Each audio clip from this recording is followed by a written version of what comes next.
Kidnapped by Robert Louis Stevenson. Chapter 18. I Talk with Alan in the Wood of Lettermore. Alan was the first to come round.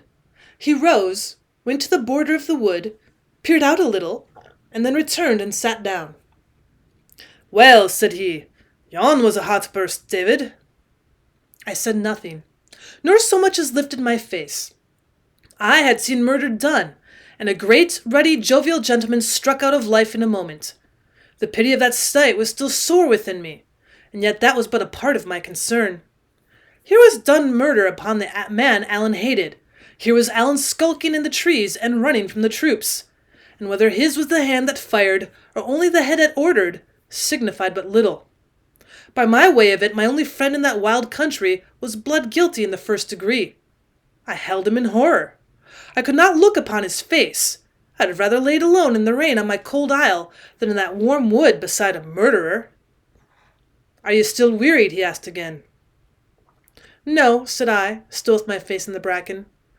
"No, I'm not wearied now, and I can speak. You and me must part," I said. "I liked you very well, Alan, but your ways are not mine, and they're not God's. And the short and the long of it is that we must part." "I will hardly part from you, David, without some kind of reason for the same," said Alan, mighty gravely. "If you can anything against my reputation, it's the least thing that you should do for old acquaintance' sake, to let me hear the name of it. And if you have only taken a distaste to my society, it'll be proper for me to judge if I'm insulted." "Alan," said I, "what's the sense of this? You know very well yon Campbell man lies in his blood upon the road." He was silent for a little. Then says he, "Did you ever tell of the story of the man and the good people?" By which he meant the fairies. "No," said I, "nor do I want to hear it." "With your permission, Mr. Balfour, I'll tell it to you whatever," says Alan. "The man, you should know, is cast upon a rock in the sea where it appears the good people were in use to come and rest as they went through to Ireland. The name of this rock is called the Skerryvore. It's not far from where we suffered a shipwreck.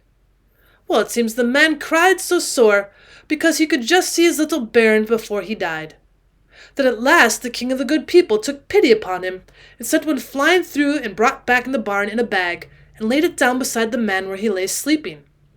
So when the man woke, there was a bag beside him and something into the inside of it that moved. Well, it seems he's one of these gentry that think all the worst of things, and the greater security he struck his dirk throughout that bag before he opened it, and there was his bairn dead. I'm thinking to myself, Mr. Balfour, that you and the man are very much alike." "Wait, do you mean you had no hand in it?" cried I, sitting up.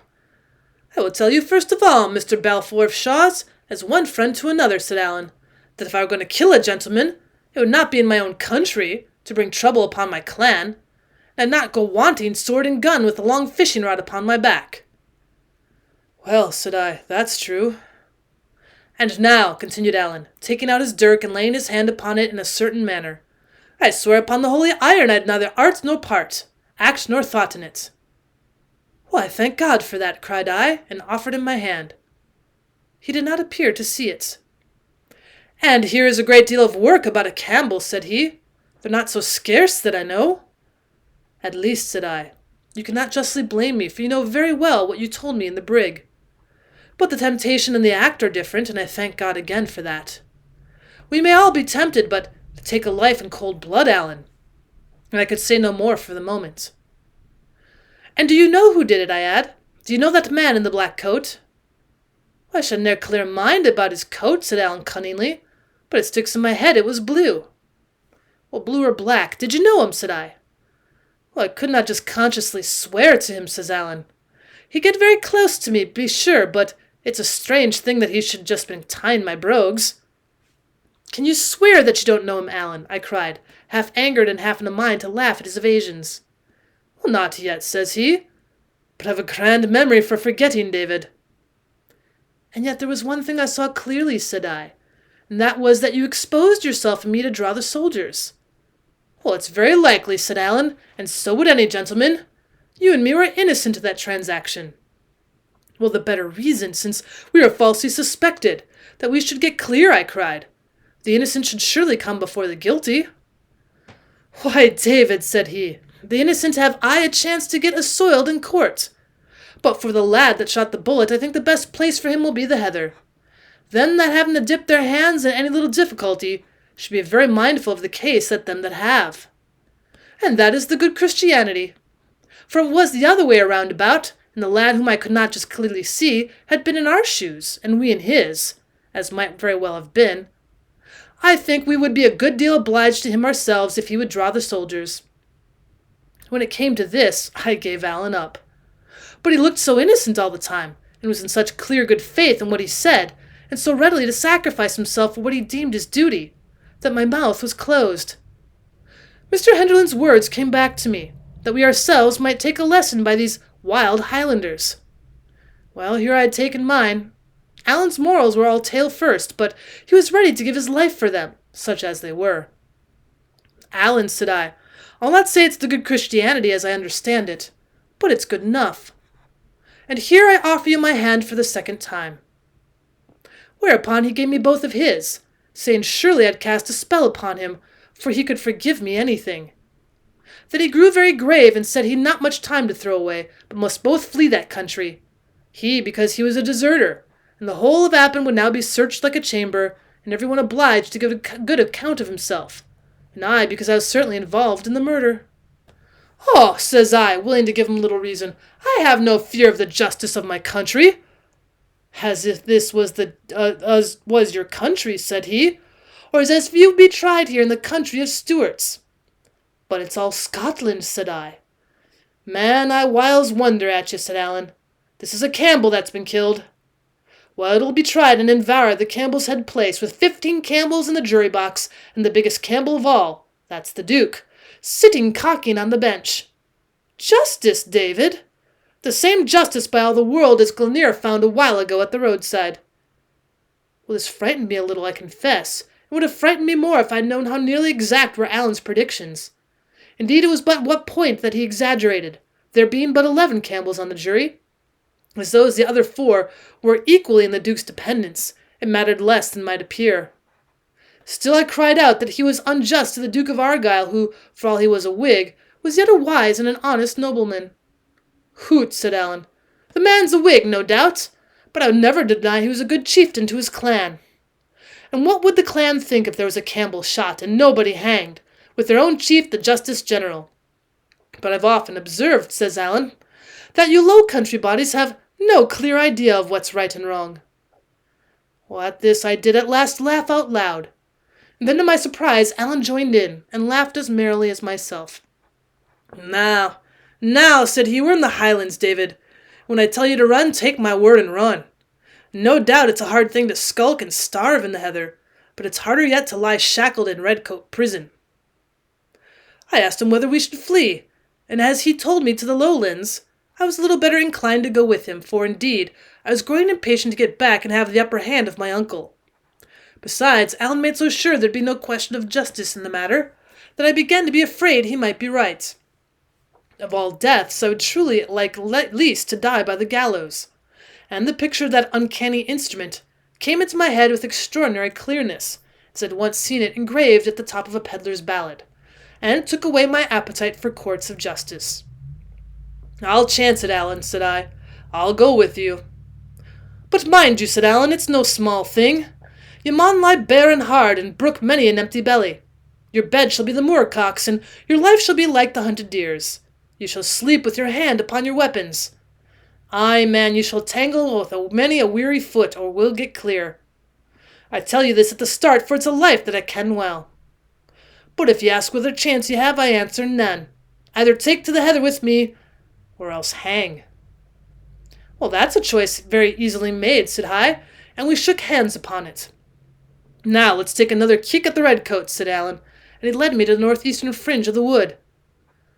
Looking down between the trees, we could see a great side of the mountain running down exceeding steep into the waters of the loch.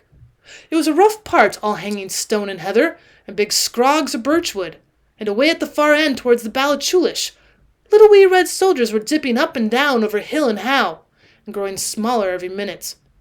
There was no cheering now, for I think they had other uses for what breath was left them. But they still stuck to the trail, and doubtless thought we were close in front of them. Alan watched them, smiling to himself. "Aye," said he, "they'll be gay weary before they got to the end of that employ. And so you and me, David, can sit down and eat a bite and breathe a bit longer, and take a dram from my bottle. Then we'll strike for Auchair in the house of my kinsman James of the Glens, where I must get my clothes and my arms and money to carry us along, and then David will cry forth in fortune and take a cast among the heather."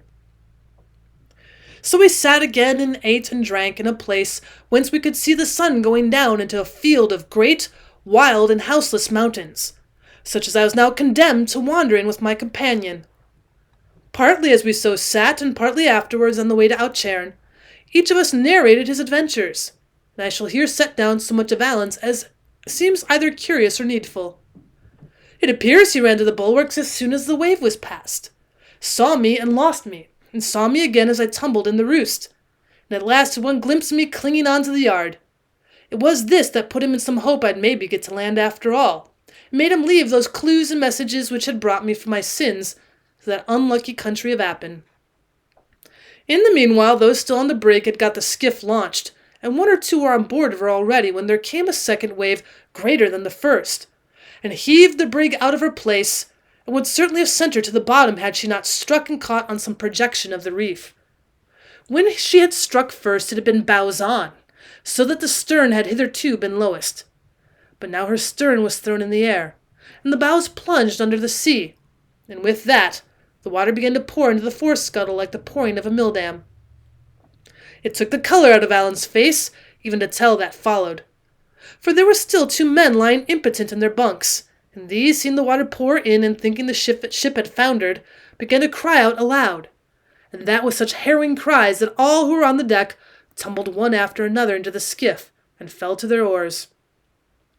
They were not 200 yards away when there came a third great sea, and at that the brig lifted clean over the reef, her canvas filled for a moment, and she seemed to sail in chase of them, but settling all the while, and presently she drew down and down, as if a hand was drawing her, and the sea closed over the Covenant of Dysart.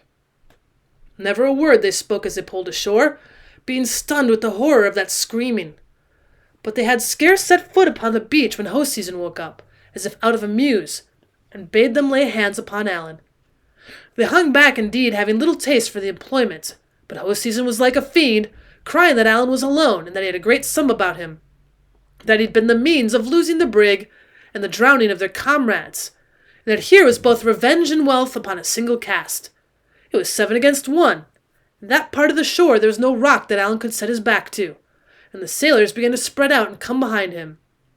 And then, said Alan, "The little man with the red head, I've no mind of the name that he's called." "Riach," said I. "Aye," said Alan, "Riach.